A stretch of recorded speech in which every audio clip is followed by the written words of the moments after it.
नमस्कार, जय माता दी। आज हम आपको सुनाने जा रहे हैं कार्तिक माह महात्म्य का 12वां अध्याय 12वें दिन की कथा। तो आइए शुरू करते हैं।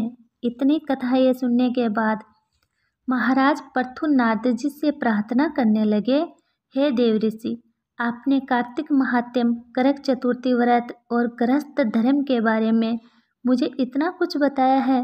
अब कृपा करके तुलसी का महात्म्य भी बताने की कृपा कीजिए। तो नारद जी बोले, हे राजा पृथु, प्राचीन काल में सह्याद्री क्षेत्र के करवरीपुर में अत्यंत ज्ञानी धर्मात्मा तथा ओम नमो भगवते वासुदेवाय मंत्र का जप करने वाला धर्मदत्त नाम का एक ब्राह्मण रहता था। वह अतिथियों का आदर सत्कार भी खूब करता था।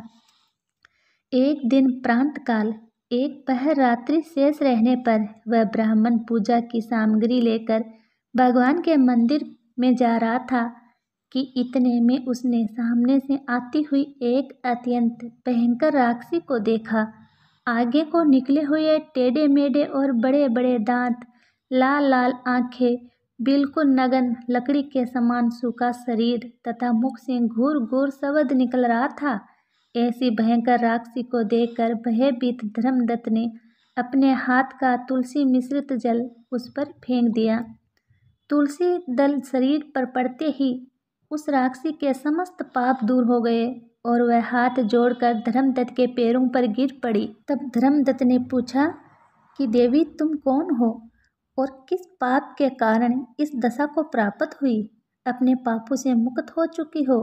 वह राक्षसी कहने लगी, सौराष्ट्र देश में भिक्षु नाम का एक ब्राह्मण की मैं पत्नी थी। मेरा नाम कला था। मैं न तो अपने पति से कभी मीठे वचन बोलती थी और न ही कभी मेरे पति को अच्छा खाने के लिए देती थी। इस व्यवहार से दुखी होकर जब मेरे पति ने दूसरी शादी करने का निश्चय किया तो मैं क्रोध में आकर जहर खाकर अपना शरीर त्याग दिया। इसके बाद यमदूत मुझे बांधकर यमराज के पास ले गए। वहाँ चित्रगुप्त जी ने मेरे अच्छे बुरे कर्मों का लेखा जोखा बताते हुए यमराज से कहा, हे महाराज, इसने अपने जीवन में कभी कोई शुभ कार्य नहीं किया, सदैव अपने पति से बैर करती रही।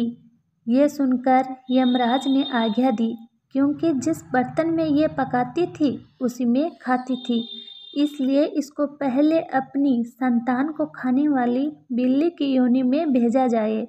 उसके बाद पति से बैर करने के कारण इसको विष्ठा खाने वाली सुगरी की योनि प्राप्त हो, क्योंकि इसने आत्महत्या की है, इसलिए ये प्रेत योनि में जाए। सो महाराज, मैं 500 वर्ष से इसी योनि में फिर रही हूँ। भूख और प्यास से दुखी होकर एक वेश्या के शरीर में प्रवेश करके मैं कृष्ण और वेणी नदी के संगम पर गई।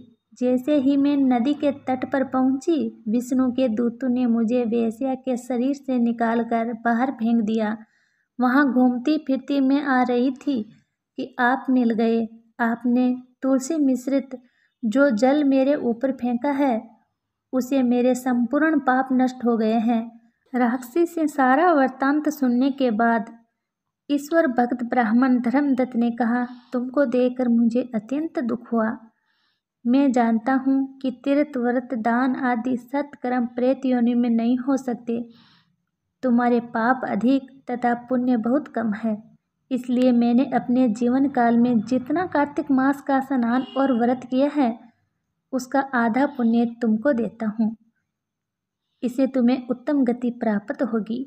इसके पश्चात ब्राह्मण ने ज्यों ही ओम नमो भगवते वासुदेवाय मंत्र पढ़ते हुए तुलसी मिश्रित जल से उसका अभिषेक किया, वह प्रेत योनि से मुक्त पाकर अग्नि के समान दिव्य देह धारण कर लक्ष्मी के समान रूपवती हो गई।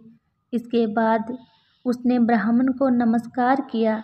तभी भगवान विष्णु के पुण्यशील तथा सुशील नाम दूत वहाँ पर आए और उसको विमान में बैठाकर वैकुंठ को ले गए।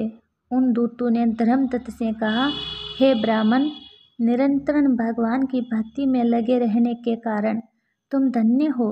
तुम्हारे द्वारा कार्तिक मास के स्नान व व्रतों का आधा पुण्य दिया जाने के कारण ही उसकी मुक्ति हुई है। हे विप्रे, अपने इस त्याग, भक्ति और कार्तिक स्नान के प्रताप से कालांतर में तुम राजा के कुल में जन्म लोगे और अंत में वैकुंठ धाम को प्राप्त होंगे।